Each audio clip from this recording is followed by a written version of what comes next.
Hello everybody, this is Yoko's Anime Reactions, and this is going to be my review for Blood of Zeus episode 2.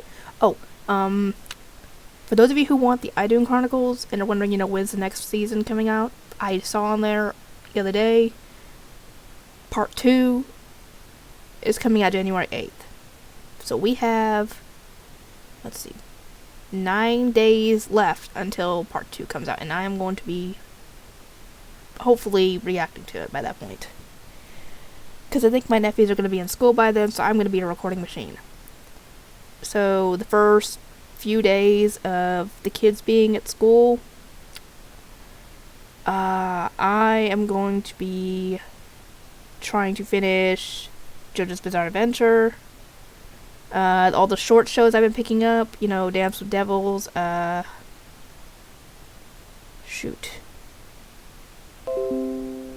Oh, sorry about that. That was a notification. Sayun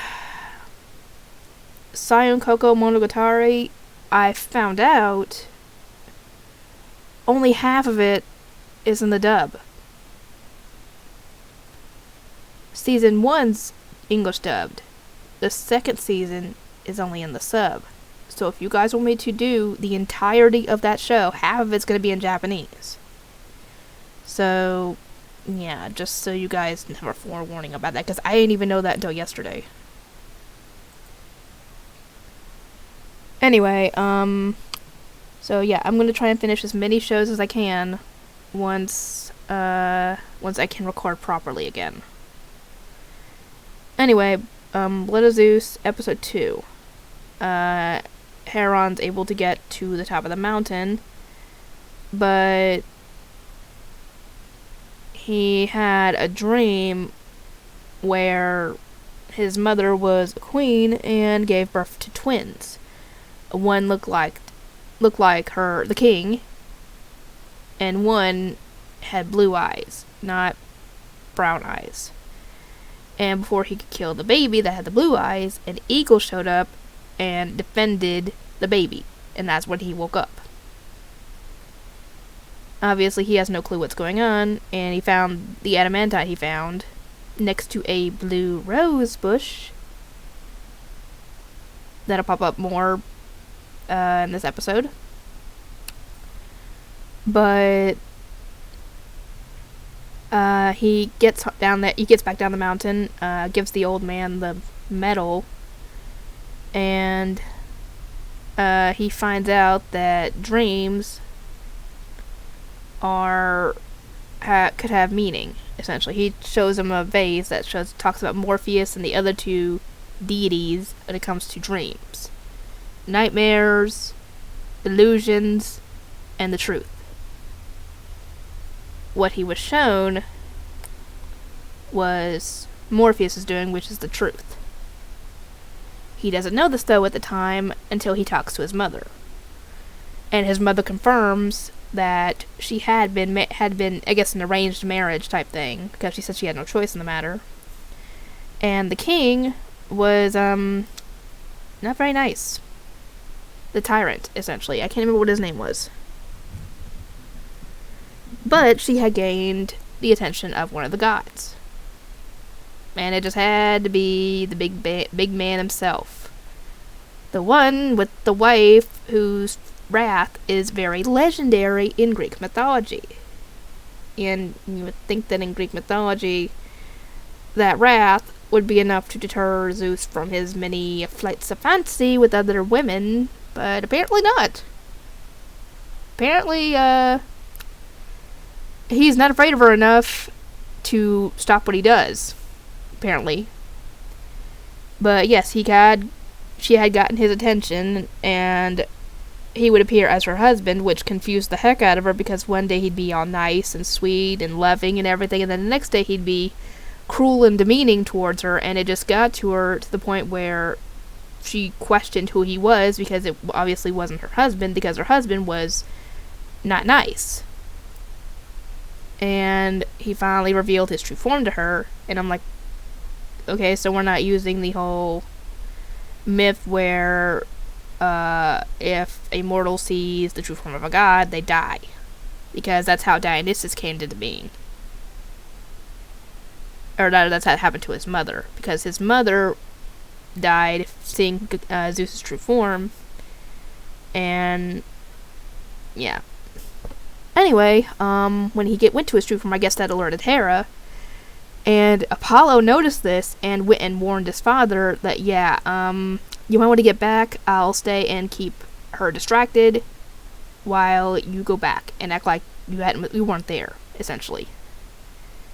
And Apollo stayed in his, true form and waited with his mother, with Heron's mother, while Zeus went back to Mount Olympus and essentially made her think that he hadn't been there, that it was somebody else. Obviously, Hera is not entirely convinced, because obviously by now she knows how Zeus is, because, Apollo is one of those children that was born to Zeus's infidelity, and yet he's allowed to be on the Mount Olympus, but then again, he's a full god, so, yeah. Makes me wonder what his sister's like. I am curious. Anyway, it got to the point where she ended up pregnant, and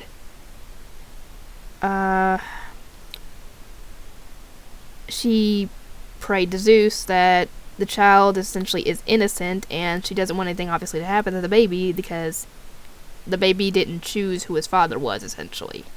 And Hera had been in disguise as a raven, I guess? Crow, raven, something like that.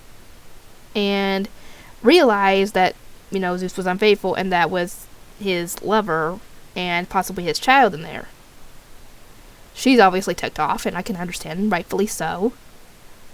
And she goes and gets Morpheus and the others to enter her husband's dreams, not Zeus, Heron's mother's husband, the king, and tell him that she is pregnant, but one of the children is not his. And essentially, I guess it was Morpheus who did it, because he's the one that shows the truth.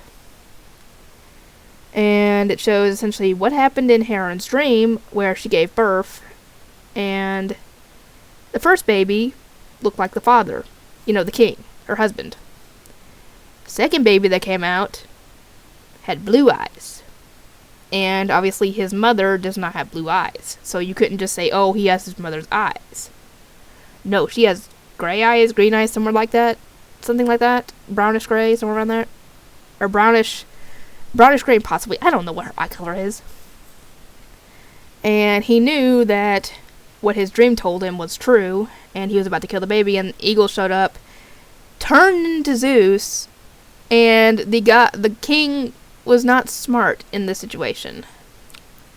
The smart thing to do when in the presence of the king of the gods himself, protecting his only child, would be to get the heck out of there, essentially. Even if you're not gonna ask for forgiveness for killing the baby, or trying to kill the baby, the smart thing would have been to just get out of there, because you're gonna die if you don't. But no, he tries to get his guards to attack him. It was not a smart move, because many people died because of that. He tried to grab the baby and throw it off the balcony, but no. His mother popped in at that point and got him with a knife and grabbed her baby as the guy fell off the balcony. So he's dead, and thus the only heir at the moment is her other child. She tries to get her baby because she doesn't want to lose both. She doesn't want her baby to be taken away, and Zeus told her it was probably for the best, because he is rightfully the heir to the throne at this point, and thus would hopefully be treated, well. And thus he gets her out of there with baby Heron, and that's why they can't leave that area, because the dark clouds that are there are protecting her from Hera's wrath. So essentially, if the clouds are there, Hera can't see her and Heron, and thus can't go after them. And I'm like, okay, seriously, she can't just come down and look for them? I guess she doesn't, I don't know. Anyway, Heron's not happy about any of this, but he's like, well, that man's done nothing for us. The old man's more of a father than he is, and she kind of didn't have to say anything, but yeah, the old man is Zeus. he's been in disguise this whole time helping them out. Trying to, anyway. And yeah, he's not happy about it. He's not happy that he's been lied to, or that they've been having to hide this entire time because of what his father did. And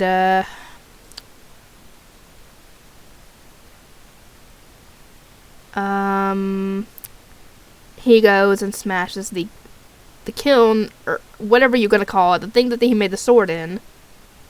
And he actually did make the sword, and he left it for Heron to find. He goes and touches it, and it reacts to, I guess, the blood inside him, because it reacts to him. And he just thrusts it in a rock, because he's angry, obviously. And while this is going on, the general lady, and her battalion, or whatever you want to call them, are going after whatever those creatures were. I don't remember what they were called. There's apparently a camp of them, and they were going after them. They found them, and many of them were killed or possibly converted, aka a demon inside them. The general lady is trying to make a run for it, obviously, and she runs into Heron after he encountered Zeus and told him, I don't ever want to see you again, essentially. And now they're both being pursued by a 3-headed hellhound, I guess you could say. So, yeah. Also, Heron's mother talked with Zeus and told him, why aren't you doing anything? I guess you love me. I guess you fear her more than you love me, essentially. And I do not blame him one bit, because like I said, Hera's wrath is legendary.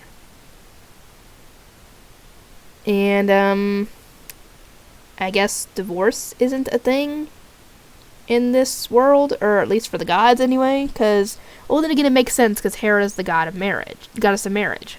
So,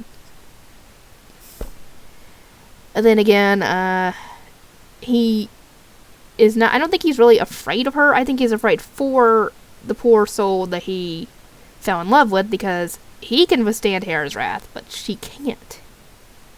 That's why he hid her away, because he's afraid of what Hera will do to her. Because he has seen many things of what happened to his lovers that he has knocked up. I mean, Dionysus' mother died due to seeing his true form, which doesn't count, I guess, in this universe. Apollo and Artemis' mother couldn't give birth on any normal piece of land, because she set it up to where that wouldn't happen, so he had to create a floating island for her to go and give birth on, because it couldn't be anything, I guess, that was bound to the earth, so it had to be something that could float around, and that's where she gave birth finally. Another of his lovers turned her into a cow or a goat or something, and Hera saw through this and had her tormented as a goat by having something bug sting her countless times and being under guard the entire time. Due to with a monster watching her. So yeah, many of his lovers did not suffer very good fates. So he's protecting her, and Heron, however you want to pronounce his name, I'm probably butchering some of these, to keep her from having to suffer a similar fate. Anyway, yeah, that was a very long episode. A lot of stuff happened in it, and I will see you all next time.